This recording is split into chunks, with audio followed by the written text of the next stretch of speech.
फातिमा की रानी माँ, प्रभु यीशु की माँ, आसरा तू ही है माँ।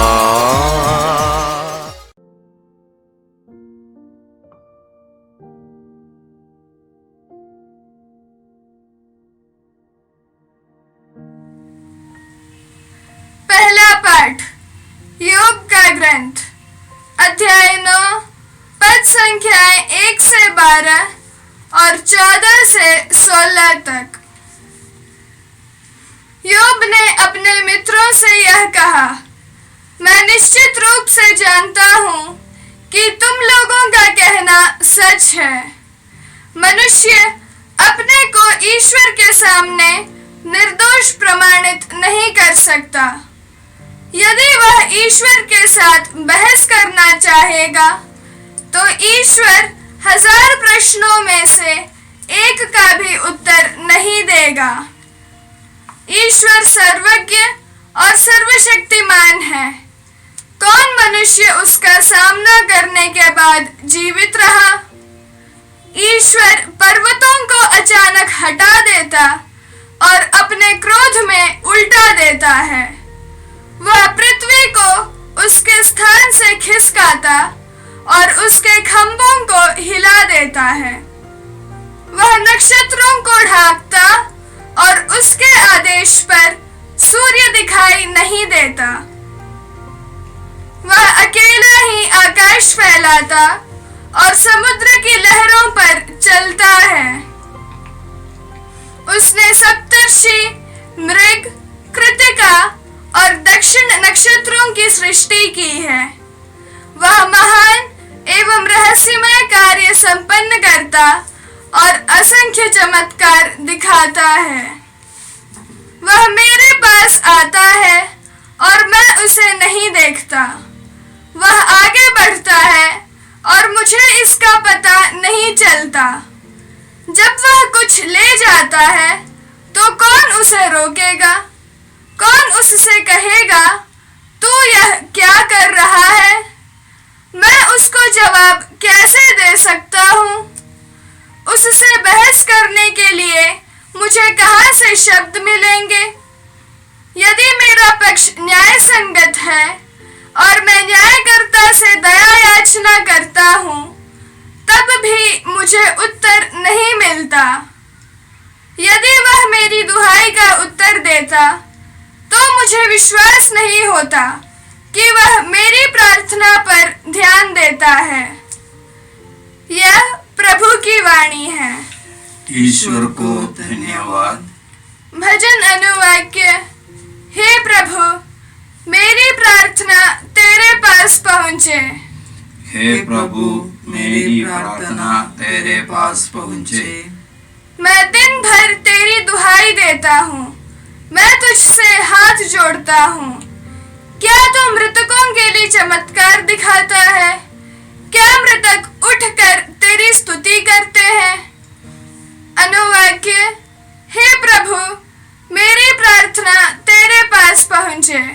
हे प्रभु, मेरी प्रार्थना तेरे पास पहुँचे। क्या कब्र में तेरे प्रेम की चर्चा होती है? क्या अधोलोक में तेरी सत्य प्रतिज्ञता का बखान होता है? क्या लोग मृत्यु की छाया में तेरे चमत्कार और विस्मृति के गर्भ में तेरी न्यायप्रियता जानते हैं? अनुवाक्य। हे प्रभु, मेरी प्रार्थना तेरे पास पहुँचे। हे प्रभु, मेरी प्रार्थना तेरे पास पहुँचे। हे प्रभु, मैं तेरी दुहाई देता हूँ। मैं प्रतिदिन प्रातः काल तुझसे प्रार्थना करता हूँ। तू मुझे क्यों त्याग देता है?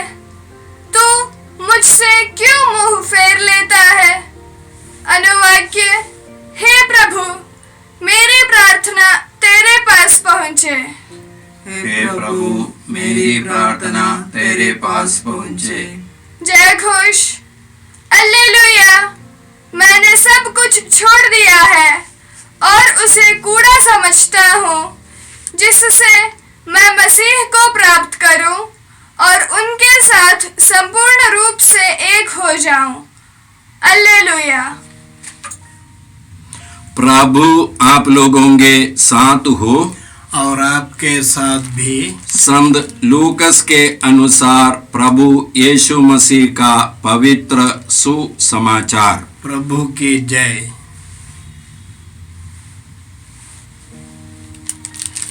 अध्याय 9 पद संज्ञाएं 57 से 62 तक। ईसा अपने शिष्यों के साथ यात्रा कर रहे थे कि रास्ते में ही किसी ने उनसे कहा, आप जहाँ कहीं भी जाएंगे मैं आपके पीछे पीछे चलूँगा। ईसा ने उसे उत्तर दिया, लोमड़ियों की अपनी मांदें हैं और आकाश के पक्षियों के अपने घोंसले, परंतु मानव पुत्र के लिए सिर रखने को भी अपनी जगह नहीं है। उन्होंने किसी दूसरे से कहा, मेरे पीछे चले आओ, परंतु उसने उत्तर दिया, प्रभु मुझे पहले अपने पिता को दफनाने के लिए जाने दीजिए। ईसा ने उससे कहा, मुर्दों को अपने मुर्दे दफनाने दो, तुम जाकर ईश्वर के राज्य का प्रचार करो। फिर कोई दूसरा बोला, प्रभु मैं आपका अनुसरण करूंगा, परंतु मुझे अपने घर वालों से विदा लेने दीजिए। ईसा ने उससे कहा, हल की मूठ पकड़ने के बाद जो मुड़कर पीछे देखता है वह ईश्वर के राज्य के योग्य नहीं। यह प्रभु का सुसमाचार है। क्रिस्त की जय। क्रिस्त में प्यारे भाई बहनों, आज का पहला पाठ हम लोगों ने अय्यूब के ग्रंथ से सुना। अय्यूब के ग्रंथ के 9वां अध्याय, वहां पर अय्यूब अपने दोस्त लोगों को उत्तर देते हैं। अय्यूब इसी प्रकार बोलते हैं, मनुष्य अपने को ईश्वर के सामने निर्दोष प्रमाणित नहीं कर सकता। और उसी अध्याय के 15वां वाक्य में, यदि मेरा पक्ष न्याय संगत है तो भी मैं क्या कहूँ, मैं केवल दया याचना ही कर सकता हूँ। यदि वह मेरी दुहाई का उत्तर देता तो भी मुझे विश्वास नहीं होता कि वह मेरी प्रार्थना पर ध्यान देता है। मतलब क्या है, हम लोग किसी भी रीति से, ये पुरानी व्यवस्था की अवस्था है, किसी भी रीति से ईश्वर के सामने अपने को निर्दोष प्रमाणित नहीं कर सकता। यदि मेरा पक्ष न्याय संगत है फिर भी मुझे दया याचना करना पड़ता है, मैं दया याचना करता हूँ, ईश्वर मेरी प्रार्थना सुनता है, यह सुनने पर भी मैं विश्वास कर नहीं सकता हूँ। इसका मतलब क्या है, ईश्वर एक कठोर ईश्वर है। ईश्वर प्रेमी ईश्वर नहीं है। ईश्वर हमेशा हमारे तरफ या हमको दंड देने वाले ईश्वर है। ये पुराने विधान के दृष्टिकोण है। नए विधान में जब हम लोग आते हैं, यीशु ने जिस ईश्वर के बारे में बताया वह ईश्वर प्रेमी ईश्वर है, वह ईश्वर भलाई का स्रोत है, वह ईश्वर पापियों को दंड नहीं देता है, बल्कि पाप को हटा करके पापी को धर्मी बनाता है। हम लोग संत यूहन्ना के सुसमाचार के 3 अध्याय के 17वां वाक्य में इसी प्रकार पढ़ते हैं, ईश्वर ने अपने पुत्र को इस संसार में इसलिए नहीं भेजा कि वह संसार को दोषी ठहराए, बल्कि उसने उसे इसलिए भेजा है कि संसार उसके द्वारा मुक्ति प्राप्त करे। तो ईश्वर ने यीशु को भेजा है, क्या के लिए भेजा है, हमको मुक्ति देने के लिए, मुक्ति दिलाने के लिए पिता ईश्वर ने भेजा है। संत यूहन्ना के सुसमाचार के पहले अध्याय के 18वां वाक्य में हम लोग इसी प्रकार पढ़ते हैं, किसी ने ईश्वर को नहीं देखा है, ईश्वर के गोद में रहने वाले एकलौते पुत्र ने उसे प्रकट किया है। तो यीशु आए हैं ईश्वर को प्रकट करने के लिए। और किस प्रकार के ईश्वर को प्रकट किया? एक प्रेमी पिता को प्रकट किया। ये ईश्वर सर्वशक्तिमान है, सर्वज्ञानी है। ये सब के पहले ये ईश्वर हमारे पिता है। हम लोग संत पेतरुस के पहले पत्र के दूसरे अध्याय के 24वां वाक्य में इसी प्रकार पढ़ते हैं, ये ईश्वर, इस ईश्वर ने यीशु के द्वारा हमारे लिए क्या किया है? यीशु अपने शरीर में हमारे पापों को क्रूस के काट पर ले गए, जिससे हम पाप के लिए मृदु होकर धार्मिकता के लिए जीने लगे। आप उनके घावों द्वारा भले चंगे हो गए हैं। तो यीशु ने या पिता ईश्वर ने यीशु के द्वारा हमारे पापों को अपने शरीर में लेकर हमारे पापों के लिए प्रायश्चित किया है और हमको धर्मी बनाया है, ताकि हम लोग धर्मी का जीवन बिता सके। तो ये ईश्वर, नए विधान का ईश्वर, जिस ईश्वर के बारे में यीशु ने कहा है, ये ईश्वर दंड देने वाले ईश्वर नहीं, बल्कि ये ईश्वर मुक्ति देने वाले ईश्वर है। आज के सुसमाचार में हम लोगों ने सुना कि यीशु लोगों से और हम लोगों से भी बताते हैं शिष्य होने की शर्तें क्या है। यीशु जा रहे थे, तब एक व्यक्ति ने आकर के कहा, आप जहाँ कहीं भी जाएंगे मैं आपके पीछे पीछे चलूँगा। तुरंत यीशु ने उससे कहा, लोमड़ियों को मांदे हैं, आकाश के पक्षियों को घोंसले, लेकिन मानव पुत्र को सिर धरने के लिए भी जगह नहीं है। तो यीशु उस व्यक्ति से बोलते हैं, तुमको सोचना है किसका पीछे तुम जाना चाहते हो। लोगों ने यीशु को राजा राजा बोल करके पुकारा, संबोधित किया, और वास्तव में इस राजे की मृत्यु कहाँ पर हुई? जैसे यीशु ने कहा, सिर धरने के लिए भी यीशु को जगह नहीं थी। यीशु की मृत्यु आकाश और पृथ्वी के बीच में 3 कांटों पर हुआ। और यीशु को राजा लोग पुकारते थे, कई लोगों ने पुकार करके संबोधित किया, लेकिन यीशु के सिर पर मुकुट सोने का मुकुट नहीं, बल्कि कांटों का मुकुट। यीशु राजा के राजकीय पोशाक नहीं है, नंगे बदन है, लहू लुहान है। उनके दफन के लिए भी अपना कब्र नहीं था। तो यीशु बोलते हैं, तुमको सोचना है, निर्णय लेना है, किस प्रकार के व्यक्ति के पीछे तुम आना चाहते हो। और एक दूसरे व्यक्ति से यीशु ने कहा, मेरे पीछे चले आओ। तब उसने कहा, मैं अपने पिताजी को दफनाने के बाद आपके पीछे आऊँगा। तो यीशु कहते हैं, मुर्दों को अपने मुर्दे दफनाने दो, तुम जाकर के ईश्वर के राज्य का प्रचार करो। माने जब ईश्वर बुलाते हैं तुरंत हमको उत्तर देना है, टालते नहीं रखना है। और यीशु एक तीसरे व्यक्ति आकर के यीशु से बोलते हैं, मैं आपके अनुसरण करूंगा, लेकिन मुझे जाकर के अपने घर में जाकर के लोगों से विदा लेने दीजिए। तब यीशु बोलते हैं, हल्की मूठ पर पकड़ने के बाद जो मुड़कर पीछे देखता है वह ईश्वर के राज्य के योग्य नहीं है। माने जब ईश्वर की प्रेरणा हमको मिलती है, हमको तुरंत उसका उत्तर देना है, टालते नहीं रहना है। यशायाह नबी के ग्रंथ के 55 अध्याय के 6 वाक्य में हम लोग इसी प्रकार पढ़ते हैं, जब तक प्रभु मिल सकता है तब तक उसके पास चली जा, जब तक वह निकट है तब तक उसकी दुहाई देती रह।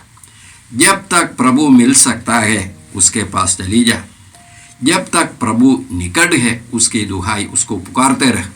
माने ईश्वर को पाने का एक समय है, ईश्वर के निकट रहने का एक समय है, ईश्वर की कृपा पाने का एक समय है। जब ये समय आता है, ये प्रेरणा मिलती है, उसी समय हम लोगों को रेस्पोंड करना है, प्रत्युत्तर देना है, हमको टालते रहना नहीं है। मैंने एक कहानी सुनी है। कहानी शैतान के राज्य के एक बैठक के बारे में है। तो सब शैतान लोग मिलकर के एक बैठक बुलाइए, और इस बैठक में जिसको संचालन कर रहा था प्रधान जो शैतान, तो उसने लोगों से सुझाव पूछा कि हम लोग अभी मर्त्य लोग में जाकर के कैसे लोगों को हम लोग उनके जो ईश्वर ने जो कार्य उनको सौंपा है उनके जिम्मेवारी से कैसे हम लोग हटा सकते हैं। तो कई शैतान ने सुझाव दिया, हम लोग जाकर के बोलेंगे, लोगों से बोलेंगे ईश्वर नहीं है बोलेंगे, या जाकर के बोलेंगे नरक नहीं है बोलेंगे, या शैतान नहीं है। तब वो प्रधान शैतान ने कहा, जो बैठक का संचालन कर रहा था, उसने कहा कि ये सब पुराने दलील है, तर्क है, कोई नया तर्क है तो आप लोग बताइए। तो तुरंत एक छोटा शैतान खड़ा हो गया। जब छोटा शैतान खड़ा हो गया तो बड़े शैतान लोगों ने उसको सब बैठाया, चुप कराया। लेकिन प्रधान शैतान ने कहा नहीं, शायद उसको अच्छी आइडिया होगा तो उसको बोलने दीजिए। तो उसने कहा हम लोग जाकर के मर्त्य लोग में जाकर के लोगों से बताएंगे, पश्चाताप करना है, पाप छोड़ देना है, लेकिन आज नहीं, एक हफ्ते के बाद, एक महीने के बाद, या एक साल के बाद, इसी प्रकार के टालने के लिए बोलना। वास्तव में हम लोग अपने जीवन में देखते हैं, मानिए आपको एक प्रेरणा मिली, आप कोई साधना के लिए आप गए और आपको एक प्रेरणा मिली, आप पीने वाले शराबी है, आप शराब छोड़ देना चाहते हैं और ईश्वर ने एक प्रेरणा दी और प्रेरणा सुनकर के आप छोड़ देना चाहते हैं। तुरंत आपके मन में आया, आपके घर में 5 बोतल शराब आपने खरीद करके रखा है और आपने एक निर्णय, फिर उस निर्णय को आपने बदल दिया, मैं घर में जाऊंगा, जाकर के वो 5 बोतल जो शराब के उसको पीऊंगा और पीने के बाद मैं शराब छोड़ दूंगा। और निश्चित रूप से वह आदमी शराब कभी नहीं छोड़ सकते हैं। मुझे एक पुरोहित को जानता हूँ, वह सिगरेट पीता है और हर दिन वो ऐसा बोलता है, माने उसने मुझसे कहा कि आज के बाद कल से मैं छोड़ दूंगा, अभी छोड़ दूंगा कभी नहीं बोलते हैं, कल से मैं छोड़ दूंगा। अभी 20 साल हो गया, अभी तक नहीं छोड़ा है। माने जब ईश्वर हमको प्रेरणा देते हैं उसी समय हमको उस पर अमल करना है। हम लोग कुरिन्थियों के नाम दूसरे पत्र के 6 अध्याय के दूसरे वाक्य में हम लोग इसी प्रकार पढ़ते हैं, उपयुक्त समय में मैंने तुम्हारी सुनी, कल्याण के दिन मैंने तुम्हारी सहायता की, और देखिए अभी उपयुक्त समय है, अभी कल्याण का दिन है, अभी उपयुक्त समय है। Today is the day of solvation, आज मुक्ति का दिन है, अभी कृपा का समय है। तो अभी मुझे निर्णय लेना है। ये भी ईश्वर हमको बुलाते हैं, प्रेरणा देते हैं, हमको उसी वक्त इस पर अमल करना है, तब हम लोगों को कृपा मिलती रहेगी। आगे बढ़ने के लिए ईश्वर हमको कृपा देते रहेंगे। यदि हम लोग टालते रहेंगे तो हम लोग कृपा से वंचित रहेंगे। तो भाइयों और बहनों, आज हम लोग इन वचनों को सुनकर के प्रभु से कृपा मांगते हैं। जो भी प्रेरणा, जैसे ही आप लोग सुनते हैं, जो भी प्रेरणा आपको मिलेगी, इस प्रेरणा के अनुसार जीवन बिताने के लिए, या इन दिनों में जब हम लोग प्रार्थना करते हैं, वचन सुनते हैं, जो भी प्रेरणा ईश्वर हमको देंगे, ये प्रेरणा पर अमल करने के लिए कृपा हम लोग मांगते हैं। हे परमपिता ईश्वर, तेरे वचनों के लिए हम लोग धन्यवाद देते हैं। हे पिता ईश्वर, वचन के द्वारा हे प्रभु तू हमसे बातें करता है। तेरे हर वचन के लिए हम धन्यवाद देते हैं, हर प्रेरणा के लिए हम लोग धन्यवाद देते हैं। हे पिता ईश्वर, तेरे वचन के अनुसार जीवन बिताने के लिए, तेरे प्रेरणा के अनुसार जीवन बिताने के लिए और तेरे प्रेरणा को अपने जीवन में उतारने के लिए हम सबों को कृपा दीजिए। ये प्रार्थना हम करते हैं प्रभु क्रिस्त के द्वारा, आमीन। जय यीशु क्रिस्त में प्रिय भाई और बहनों, प्रभु यीशु ने हमें आदेश दिया है संसार के कोने कोने में जाकर सारी सृष्टि को सुसमाचार सुनाओ। सुसमाचार सुनने के लिए और सुनाने के लिए एक अच्छा मौका है। आप कृपया इस चैनल का सब्सक्राइब करें, लाइक करें, शेयर करें, बेल आइकन दबाएं ताकि यहाँ की नई वीडियोस की सूचना आपको मिलती रहेगी।